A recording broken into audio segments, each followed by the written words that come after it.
Hello everyone and welcome to ESO Weekly for, what is it, April now? We're in April. I feel really weird because I have to snuggle really close to get close to the mic. You love your brother.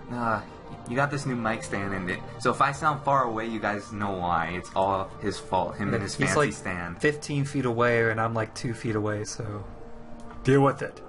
Alright, so it's yes, it's the 5th of April. Oh, who loved ZeniMax's April Fool's thing with the lore master reading us a bedtime story? That wasn't an April Fool's thing, that was badass. Well, it was part of April Fool's. But I gotta tell you, when he whipped out that monocle, luckily I wasn't drinking anything at the time, otherwise it would have just spit all out because it was awesome, but hilarious. Epic. In one word, epic. And every time he said the word Magica, it would do the Morrowind magic casting sound.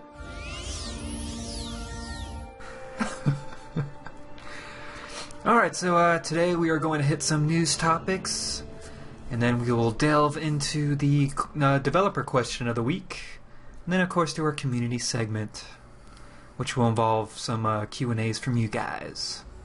So for the news topic, this week we're going to be discussing the Cyrodiil conflict in Cyrodiil article that they had posted on the Elder Scrolls main website. It's a two-part article, so the first one, if I can get to it, here we are. Okay. First one talks about the activities you can do within Cyrodiil. So first off, of course we know that you can enter Cyrodiil once you have hit a level 10. That's the magical level that you can then start going and poning people. Is it magical, Kyle? Is it really magical? Sure. So once you are in there, you can start exploring Cyrodiil. And so we know that there are going to be some very familiar towns for those who have played Oblivion, like Shaden Hall and Bruma. Yeah, I expect to see all of them in there. All the Hopefully, towns. Yeah. I mean, why wouldn't they be there? It's all of Cyrodiil, so we should see them all.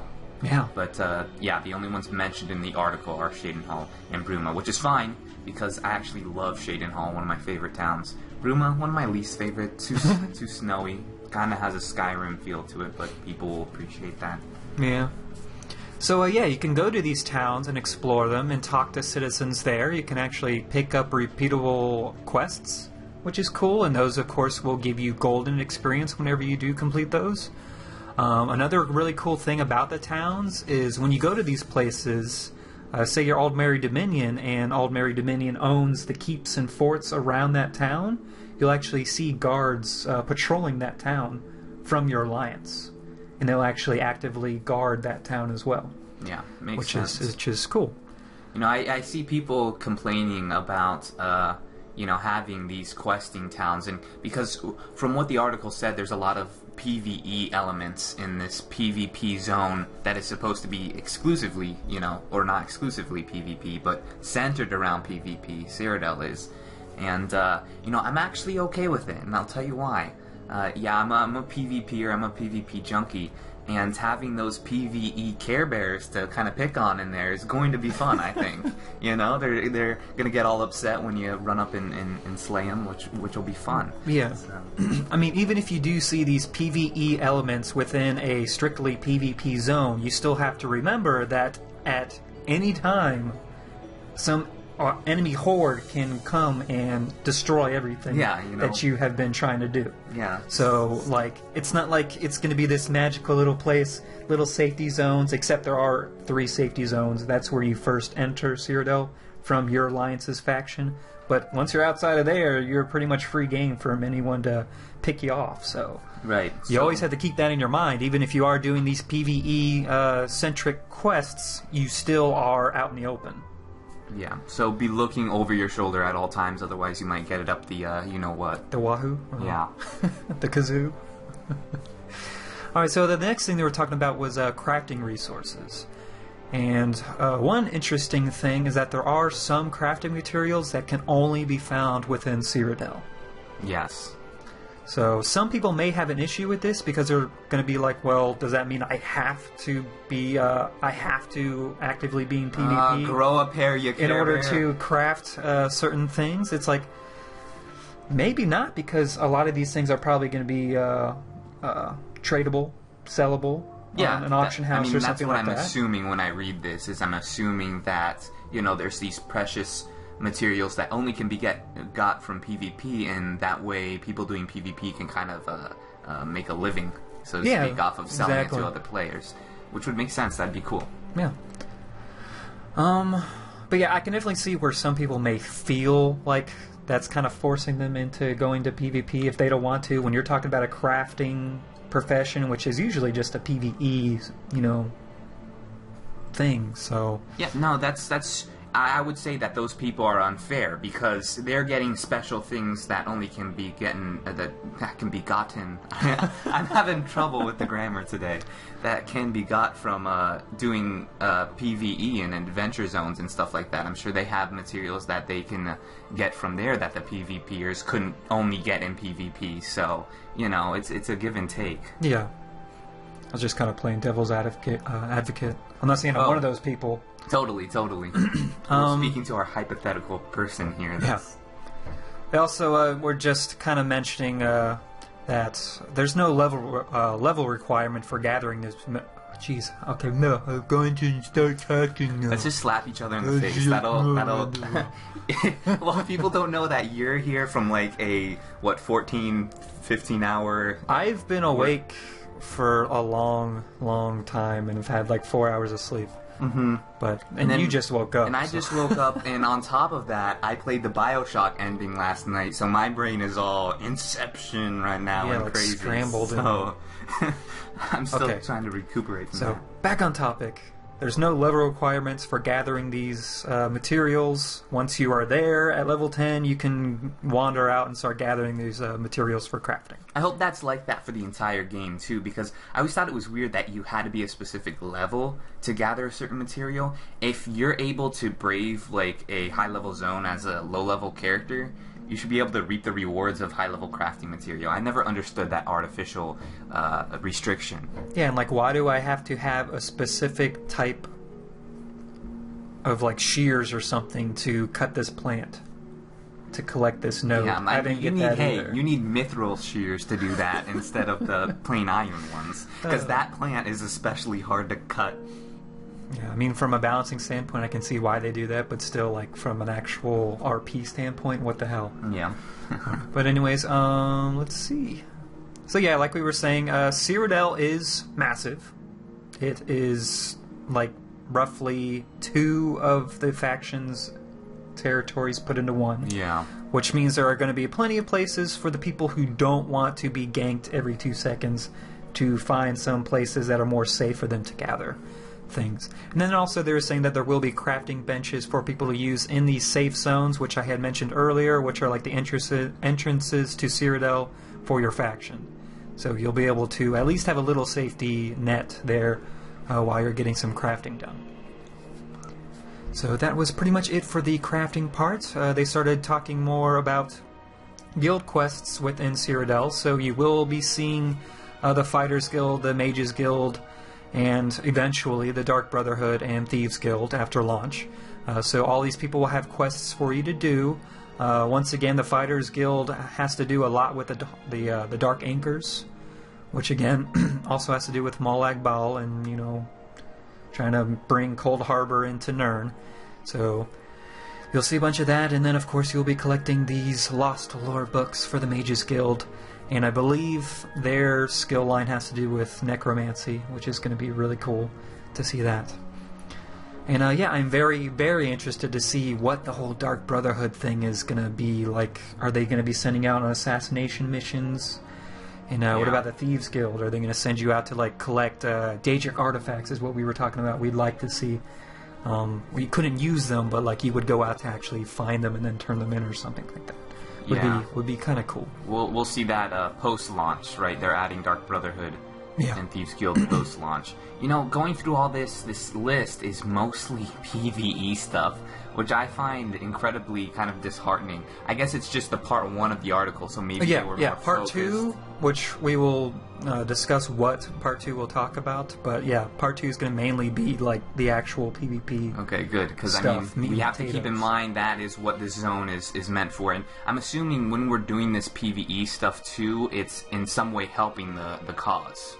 Oh yes, everything you do in Cyrodiil is going to go towards your alliance. Yes. And you will gain alliance points for doing these things, even though they are PvE-oriented stuff. Like, it's got to stay relevant to what the zone means. Yeah. And what the zone means is you're trying to help your faction beat the baddie faction. Yep. So going more into the PvE part, there will be ruins and caves. And when I say ruins, I do mean the Iliad ruins that everyone loves. That has played Oblivion. Nostalgia. Yeah, so you will be able to go and explore these areas. There will be like public dungeons, which I'm sure you all have heard of before. So you'll be able to search these ruins and caves and look for treasures and fight mobs and bosses and stuff like that.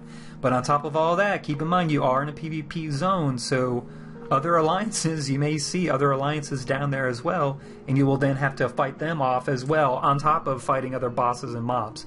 So it's going to be crazy. I would love to sneak about as an assassin in one of these caves, just waiting for little Care Bears to fall into my trap and gank them. that would be fun. Just before they go for a boss, or when they are attacking the boss, and then you just start... They're running... Where's this DPS coming from? For this big treasure chest of Iliad artifacts, and I totally ruined their day by slitting their throat. That's a beautiful thing. That's something I want to do. And they did also go to say that these ruins and caves can be soloed, but they definitely recommend that you do go with a group, because there are going to be some hard mobs down there, and again, there will be other alliances down there as well. So you definitely want to have at least a few people there with you, just watching your back. Safety in numbers, gentlemen, ladies. Yeah. The next part was talking about the whole campaign system, which... the way they were talking about it still kind of confused me. It almost seemed like campaigns were splitting Cyrodiil into sections, but that's not actually what the whole thing is. Campaigns, again, are basically just like the whole server phasing thing you'll see throughout the whole game, where there's like layers of the same zone on top of each other. So you'll have several different campaigns, which you will be placed in based upon, again, like the guild you're in, and the alliance you're in, obviously, and just a few other factors that will help sort you in the correct campaigns. And these campaigns, which are basically just you trying to complete missions, take over forts, keeps, and eventually take over the White Gold Tower, these campaigns can last for over a month. Yeah, so we're not talking like a day or a couple weeks like in Guild Wars 2. We're talking about like a month or more. That's great. Yeah. So yeah, it's going to be a huge commitment, and it'll be awesome to see how the combat evolves within this long period of time. All right. Yeah. So if you think, oh, I'm just gonna grab my Cheez-Its, hunker down, and get this campaign done in a day, no, it's not going to happen. be a big commitment. That's cool. It's an ongoing thing. Yep. I like that. So again, you will be sorted in these campaigns by your alliance, your guilds, and also by population. They said that they will be using the campaigns as a way also to kind of make sure the populations are at least somewhat even, just so no one has a huge advantage over the other. They also said that you will be able to switch campaigns. Say you know some friends of yours are in a different campaign and you want to go fight with them. You can do that, but it will cost you either alliance points or gold. Wait, so it'll cost you these points to switch campaigns? Yes. Weird. Which I think is a really good idea, though, if you think about it, because then you won't have these people rage quitting because you weren't able to capture that fort or keep or whatever. Okay, yeah, I see what you mean. Yeah. Okay. Because you know you've seen that before. Oh, it's thousands of times. incredibly in other MMOs. irritating. Yeah. You see on the little chat bar, so and so has left the game. So and so, and so has also left the game because that's great. The losing team now has less people. Yeah, so you won't be seeing things like that nearly as much since it will cost to do that. Hopefully it'll cost a lot too, like your Yeah. firstborn, so it'll never happen. No, it can't cost too much. I wonder how much it's going to No cost. clue. Another cool thing, this is also similar to the Guild Wars 2 system. How your alliance is performing within Cyrodiil, you will see in bonuses, game-wide bonuses. So even in the PvE zones and stuff, you'll see bonuses to like damage you do, gold, and experience you receive, and kills, stuff like that. you'll see these game-wide bonuses based on how well your alliance does. So I think that'll actually kind of promote people to want to do PvP, because you're like, well, our alliance isn't doing too well, we're missing out on all these bonuses, maybe I should do some PvP, some AVA I guess they're calling it, and maybe get some of those bonuses. Sure, yeah, I'm not so optimistic. I don't think it would so much do that. I think that's its purpose. I mean, we've seen it done right in games. Lord of the Rings Online did it very well, and you got passive bonuses. I think the buff said something like, the wars fare well for the free peoples off in the far lands, and you'd get these bonuses and stuff like that, which was cool. There were some people that are concerned because they've seen it done wrong in MMOs, and I think they've pointed out actually Dark Age of Camelot had a system where basically you would get, and please don't quote me on this because I'm getting this from a random source here, but they're saying that some MMOs they've played it's been sort of like welfare. So people doing the hard work in PvP would be basically benefiting the people who are doing nothing and sitting on their asses. Yeah, would they actually receive actual gold or something in their mailboxes or something stupid like that? Like that's what people were thinking. That's not where my mind went when I read this at all. I was thinking passive bonuses. Yeah, we're thinking passive percentages, like a 10% bonus damage or something like that, or you receive 15% more gold from kills. Stuff like that is what we're expecting to be seeing when they talk about game-wide bonuses. Right. Yeah. And another cool feature, they will have a constantly updated scoreboard, so you'll see how your alliance is doing against the other ones. You'll also see how you are doing, because they will have alliance points scoreboard, leaderboard up there, which is going to be constantly updated, so you'll know how people are doing. It's going to be super depressing to see what place you're in. Like, you're the 1,000. Unless you're really awesome, then it'll be awesome. I'm never going to open that up and be in the top 10. I'm just saying that now. Well, you're also not a hardcore PvP. Or the top 1,000. Or the top 2,000. Probably down there quite a bit. I don't know. If it is separated in campaigns and stuff, you might have a chance to be at least somewhere up there. Hopefully. Maybe you'll see your name up there somewhere. Yeah, different scoreboards, like one overall scoreboard where you see yourself compared to every player, because we have to see who is going to be Emperor, because that's going to be based on your PvP prowess. And so they'll have those big scoreboards and then the smaller, sub scoreboards where you look compared to other people in just your campaign. Yeah. Maybe they'll have something like that, hopefully. I would even like to see it broken down into best performing guild and stuff like that, because I'm sure they can monitor that kind of stuff, just seeing what guild you're in, and that'd be interesting to see. But anyways, they were talking about the reward system in Cyrodiil. You will, once again, you'll receive alliance points, gold, and experience by just participating in Cyrodiil, be it the PvP or the more PvE oriented stuff. Alliance points will go towards armor, weapons, and Cyrodiil specific skill lines. I'm actually surprised I said that correctly the first time. That tongue twister would have been hard. But yeah, there will be 3 skill lines that are only you can only work on while in Cyrodiil, because they are strictly for PvP. Now they were saying the 3 skill lines would be to either make you a more powerful fighter, a greater leader, or an expert in warfare. And I was kind of just thinking, what does this really mean? So I was kind of now this is just speculation, of course, from here on out, but I was just thinking okay, when they say a more powerful fighter, I'm thinking, okay, then this skill line is probably going to have a lot more DPS-oriented skills in it. Well, is that what it said, or is that you're adding? Where it says more powerful fighter, that is what they said. Oh, okay. Okay, so I'm thinking that's more like a DPS-type skill line. And then when they say a greater leader, I'm thinking, okay, a Paragon from Guild Wars or something like that. Someone that has a lot of buffs. Or a captain from Lord of the Rings Online. Yeah, a lot of passive buffs. Shouts and banners and yeah, that sort of thing. That's Definitely, what I'm thinking. I can see that.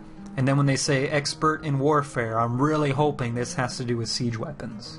So it'll give bonuses whenever you're using your catapults and stuff like that. Yeah, I'm really hoping that's what they mean by that, because that would be awesome. That'd be neat. Man, these skill lines, ZeniMax is kind of passing them out like candy. It seems like everything has a skill line, It's crazy, but I mean, it's good, because that's just more and more customization. A fishing skill line? Probably. Yeah. I can use 2 poles instead of 1. Oh, man. So again, with the whole game-wide bonuses, they were just saying you'll see things like more gold and experience, improved DPS, and more alliance points Improved gained. DPS. Yes. Wow. Wow. Interesting.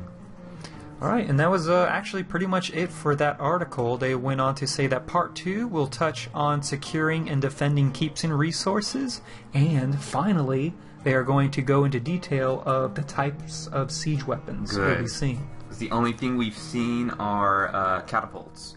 At least from the gameplay, we've seen catapults. I don't remember seeing anything else besides that. Yeah, I'm definitely hoping there's going to be a lot more than that. Like, hey, just take it all from Stronghold 2, which is one of my favorite RTSs of all time. Have, like, the freaking burning carts. I want to hurl cows over the wall and have them, like, explode and the population... And spread pestilence. And they all get sick in there and they throw up.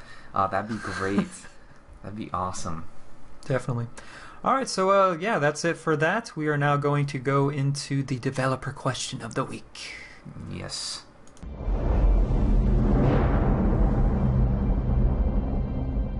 Hi, I'm Andrew Fredrickson, content producer for The Elder Scrolls Online. In past Elder Scrolls games, you've been able to create powerful weapons, potions, and enchantments. What are you looking forward to creating in The Elder Scrolls Online?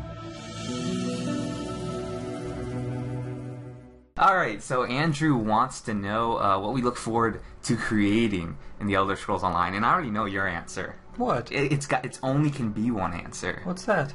This one is looking forward to making skooma in the Elder Scrolls Online. Because you're Khajiit. That's racist. Hey, that's not racist, man. That's fact. Is totally racist. That's all they do, those Khajiit, those furballs. Okay, it's because it makes me faster in combat, okay? That and lap milk. That's all you're good for. The Altmerry Dominion's pets. All right. I'll admit I love the moon sugar. So, yes. You've got sweet tooths. It's okay. It's okay to admit. Hey, it's a compliment. It's a good stereotype. You're good at making skooma. I'm good at making a drug that destroys lives. Yes. What? It makes us happy. No, I don't make it. Let me just point that out. I just sell it on the streets at a marked up price. Now, you know, it's funny because have you ever drunk skooma in, like, Oblivion as opposed to Skyrim? I've never actually drank a skooma bottle before. I have tons of them. How can this one call himself Khajiit? Because I've only played a little bit of a Khajiit before. Yeah, in Oblivion, if you use a console command just to get, like, a ton of skooma, because what it would do is it increases your speed. And so, if you just drank, like, 20 of these things... It was unrealistic how fast you would run. Remember when you would do the console command for the horses and die, you were running so fast? Yeah. Well, you could do that just running around. I actually forgot about that. That was hilarious. Yeah, guys, watch out with the console commands, those of you that play Skyrim on PC, because, yeah, I kind of set a running speed a little bit too fast, and I hit just the tiniest little, like, rock. And it shot me straight up in the air, and then I fell down and died. Well, the problem is there's such thing as collision in these games. So even running downstairs, I've been hurt running downstairs. Yeah, just walking, knocking over something off of a table, you can lose half your health. So, yeah, insta-death. That was fun. What would you like to make? Oh gosh. I don't know. I need some time to think about this. How about you? Do you have an answer on the tip of your tongue? Besides skooma? I mean, we know we're going to have cooking, so we're going to be able to make sweet rolls, so maybe I look forward to making some sweet rolls. It depends on their bonuses, though. I prefer the boiled cream, though. As long as I get that sugar rush buff I've been wanting. Yeah. Or you eat too much and you throw up. Oh, gosh. I don't know, though. As long as I can, like, make some awesome-looking weapons, and maybe... man... I want to be able to make weapons that look like a better version of what you can find out in the world. So, for example, just like an ebony dagger. I want to be able to make that like just more detailed, more filigree, more pretty detail full. Pretty full. Just more detail to. I want it to like, if you saw my crafted ebony dagger versus one you can find out in the world, I want you to be able to tell this one I made myself. You want to be proud of your little dagger. Yes. It's going to be a badass dagger, especially when I get that sneak attack bonus. 15 times the damage. So you basically want to use crafting as a... Like, you're looking forward to the cosmetic side of it. For sure. Yeah. That's always been an important thing. I want to look good, man. I'm already Khajiit. I mean, I'm gonna look badass, but still, I want my gear to accentuate my awesomeness. Sure. I guess I'm actually one of the few people that is kind of looking forward to the cooking side of it. Like, Really? Did anybody ever cook in Skyrim? Like, did you cook much in No, Skyrim? not at all. Like, I had a wife to cook homemade meals for me. Why would I cook? Yeah, I didn't cook much at all until like a later character where I was doing like exclusively RP, and I was basically not using potions and trying to only use food. And like, they have pretty good bonuses. Like, I remember some of this meat soup stuff having like a permanent increase to my stamina for a certain duration of time. And yeah, I don't know. I look forward to dabbling in the food. I just hope it's not secondary to whatever potions can come up with. Because potions have always been so much more potent than anything you could ever cook. Yeah. So, I don't know. I hope they concentrate on making cooking worthwhile in the game. I don't know. And after that whole quest, that Dark Brotherhood quest, where you have to assassinate the supposed emperor, and you had to cook that meal for him, and you're putting just the randomest crap in there. I don't know if. What was the name of the cook? He was a famous cook. I don't remember. Yeah, the guy you killed. Yeah, the guy you killed. What was his name? I don't remember. Huck Finn or something. No, it was. Oh God, I can't remember. We'll just call him the cook. Sure. Okay. That poor guy. Did you put him in the wine vat? Yeah, wine? Yeah. Of course. So, alright. That was it for that.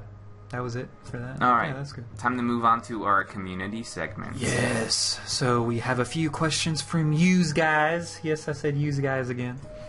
First one is from Mr. SpenceDog4. And he asks, "Hey, Shottycast, I was wondering if you guys had any info from ZeniMax about the music or soundtrack in ESO. Since we are going back to places like Morrowind, do you think it would be possible if they put in the old music from that game? Thanks, and keep up the great work." Elder Scrolls Off the Record had asked, I think it was Paul Sage, if Jeremy Soule would be involved in the ESO soundtrack, and he said, yes. But that's pretty much all he said about that. And I was thinking, it's like, okay, well, that could just mean that they're going to reuse his older stuff in the game. That doesn't necessarily mean they're going to make any new stuff. Well, if they're saying he'll be involved, I'm thinking, yeah, he's making new stuff.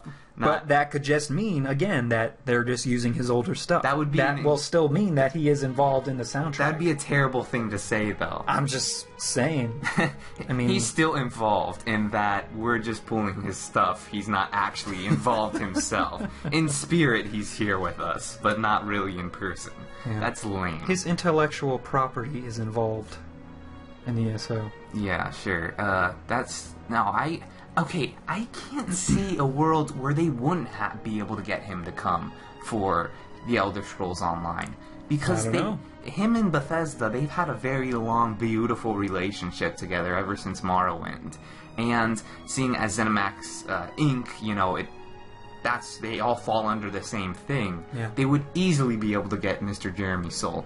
I think maybe they're just holding out on us, and they're going to release this trailer that's going to have this awesome Jeremy Soule music that is just beautiful and epic, and it's going to bring a tear to all of our eyes. That's what game they're playing right now. That's at least what I'm hoping and I'm fantasizing about. But if not, I at least do hope that they do have some form of Jeremy Soule stuff that we are used to in particular areas that we've already visited before, like Cyrodiil and Morrowind. Sure, and I think that's Skyrim. A sure thing. I think I can't imagine them not, because they'd have to be stupid not to. They have the license to use all this stuff. It's all under the same people, under the same company. They're definitely going to bring that back, because like we've said before, nostalgia is a huge, huge, powerful force, and I look forward to hearing all those old soundtracks, in addition to hopefully some new stuff from Jeremy Soule. Yeah. But what we do know for a fact, though, is they will have some type of auto-generated music, which I'm terrible at explaining. But it is particular to the zone you're in. They'll have specific sets of music that they can somehow mix and match and stuff to where it's like almost always different. So it's a very interesting system. Heck, if I can remember where that article was where they were talking about it.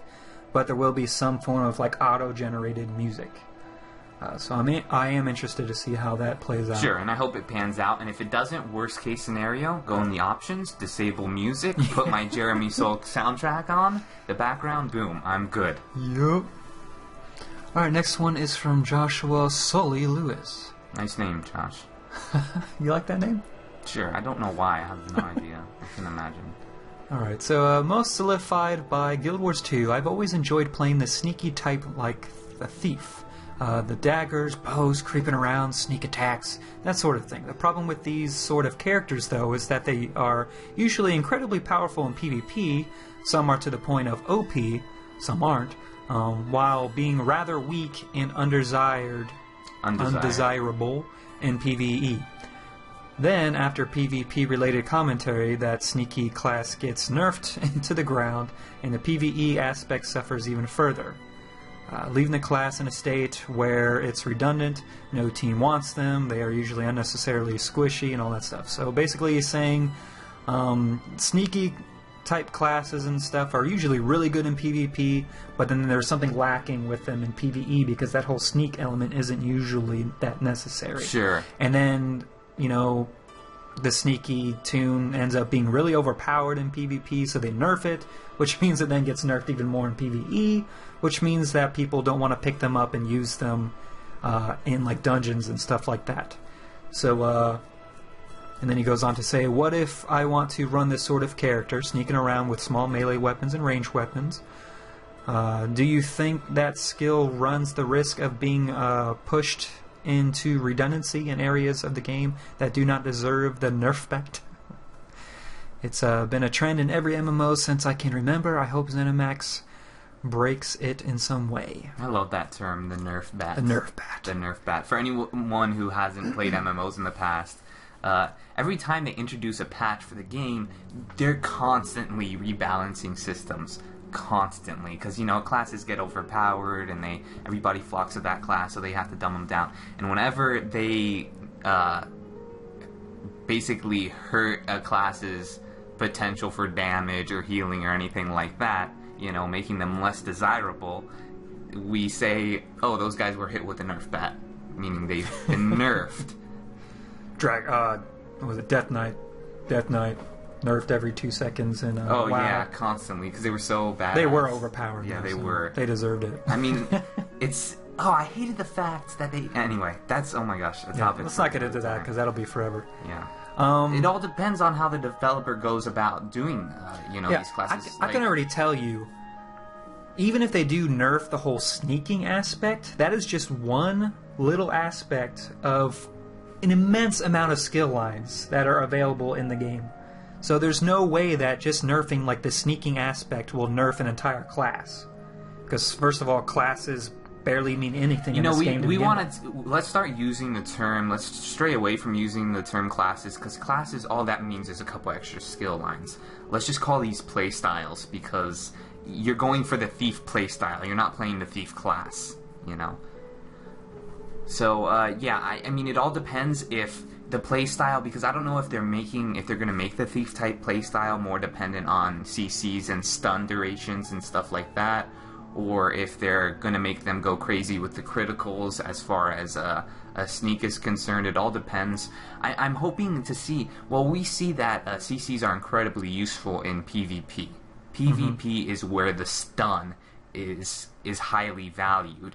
So maybe that'll be more, a more sought after skill line to go after in PvP, where the PvE thief maybe wants to focus more on getting the high damage critical hits with sneak. So hopefully you'll have groups that will be able to utilize you well by having you be the first person to unleash hell upon your enemies with a couple quick slits of the throat and stuff like that. I mean, that's all on the developer though, and we're definitely going to hold it to them to balance these systems correctly, because it can easily break a game. If the mobs are as smart in the AI department as they're making them seem, like, they're almost playing like actual players in dungeons and stuff, you know what I mean? Yeah. I can still see CCs and stuns and everything being very, very important in a dungeon setting. Sure. Because you're going to need to control these guys, otherwise they're going to be controlling you and just screwing your group up. So I'm still thinking, even if the thief type playstyle is very heavy on CCs and other stuff like that, and not so much on just pure damage, they'll still have a spot in a group. But anyways, to just go on your questions, if you were asking if we'll be seeing like a thief playstyle or class, whatever, being nerfed, it's going to be very hard to do in this game just because of the sheer amount of customization and the skill lines available to us in the game. I just don't see how they could nerf one particular class or playstyle. It's going to be weird to take one over the other, you know? This guy's playstyle is more powerful. Is it just because, you know, he chose better options in his skill lines? Or is it because those skill lines are just too powerful to begin with and we have to nerf them? It's going to be a balancing act. And it's going to take a long time. I don't envy ZeniMax. A lot of play testing. Alright, so the last question is from Sterling Jennings. Recently, I've been thinking about power distribution in skills and abilities. I really want your guys' opinion on how you think the moves will be scaled. Do you feel it will be like other MMOs, where a certain set of 6 abilities are going to be clearly superior to others? Or do you think a custom set will be a viable choice, like we all want? For instance, when it comes to magic, do you feel like maxing out something like a fireball, ice bolt, or lightning will do the same base damage with minor side effects, like perhaps a DOT, which is damage over time, a slow effect, or drain stamina? Or will one do more damage and be the best choice for the DPS maxers? I just hope that people will be able to use what they want and not have to worry about the best setup being used by everyone. Yeah, I like this firebolt, ice bolt, lightning example because we have already been told that abilities, you're not going to choose one ability over the other because of DPS. You're going to choose one ability over the other because it's situational. Yes. It's better in certain situations. So, for example, lightning bolts and lightning spells in the past test games have had the ability, they'll drain magicka over time. So maybe if you're fighting or going into dungeons that are filled with necromancers and stuff, lightning is going to be the better choice against those enemies. So you'll want to actively be thinking, okay, this is better for this situation, I should go with lightning instead of ice. Where on the opposite, if you're fighting a cave full of bandits who are particularly fond of melee, you'll want to go for the ice bolt, which ice spells have been more known for draining stamina. Yep. And so yeah, like you were saying, just the skills and skill lines in this game are not based on the damage they do, but on the situational effects that they have, be it CCs or draining stamina, magicka, that kind of stuff. But that's not to say that there won't be areas for like the min-maxers to go to town and start picking out, alright, what is the absolute best build I can possibly make with the character that I'm trying to create. Oh yeah. But that doesn't mean that that person's build is going to work just as well with any other person that happens to pick up his build. So it's going to be very much on personal choice, how you play your character, and what you want to do with your character. Sure. So yeah, I don't think we'll be seeing the whole, like, alright, this is the ultimate build. And if they do, well, then they're going to nerf the crap out of it. Exactly, and rightly so, because I hope not to see those cookie cutters. That's what they're called. Cookie cutter builds. Cookie cutter builds. Alright, so that is it. But we would like to thank quite a few of our sponsors this week. We had a huge turnout, just like shockingly so, especially like within our first 2 days or something, when we were talking about these AVIR media capture cards. Yes, the capture cards. For our streaming and stuff like that, which are amazing. Oh my god, I had no idea how much better these capture cards would be than Fraps. Yes. Like, I thought Fraps was good. I was a big fan of Fraps, and it is to start out with. But these capture cards, man, they're boss. Yeah, they don't mess around. Let's just say an example, okay, which was shocking, by the way. We record an hour of footage with Fraps. In 1080p, the amount of space that would take up would be like easily a couple hundred gigabytes of memory. Definitely. With these cards, I was recording BioShock at 30 frames a second, 1080p for an hour. It was like 5 or 6 gigabytes. So just that size difference, and like no degradation of video quality either. Not at all. It was exactly the same, and just took up way, way less space. And so that, with the combination of our external hard drives now, we could just record everything. So yeah, your guys' support has been amazing. Oh yeah. So we have some peoples to thank. All right, so Sterling Jennings, legendary Dragonborn. So in other words, it was a lot, and thank you very much. Yes. And a second donation from Cathandus Frostblade. Thank you. Yes, thank you. That's my Thune voice. Is what it is. Thomas Clark. Legendary Dragonborn. Hayden Dottie, once again, another huge donation. Thank you very much. Yes, no, I think Dottie is like Cyber Septum himself. You'll have to let us know, because the amount of donations coming from, that's crazy. Yeah, massive. That's awesome. And then Jacob Flodden, I hope I'm saying that correctly. And then we got actually 2 separate donations from Adrian Smith. So thank you. Thank you, Adrian Smith, for the donations. And, I know I'm going to say this wrong, I'm sorry, but Khalid MQ. Thank you, Khalid MQ. Is that your real last name, or is that abbreviation? I don't know. That's just what they specified they wanted us to say, so that's what I said. I understand now. Alright, so once again, thank you guys so much. I mean, the contributions have been, like, immense and have really helped out the channel. And for any of you that feel like donating, being a sponsor for the Shoddycast, just head over to our website, shoddycast.com, and you'll see a donation button underneath our weekly polls. Yes, and that Oblivion gameplay in the background is mine, and it is thanks to being able to record all the time.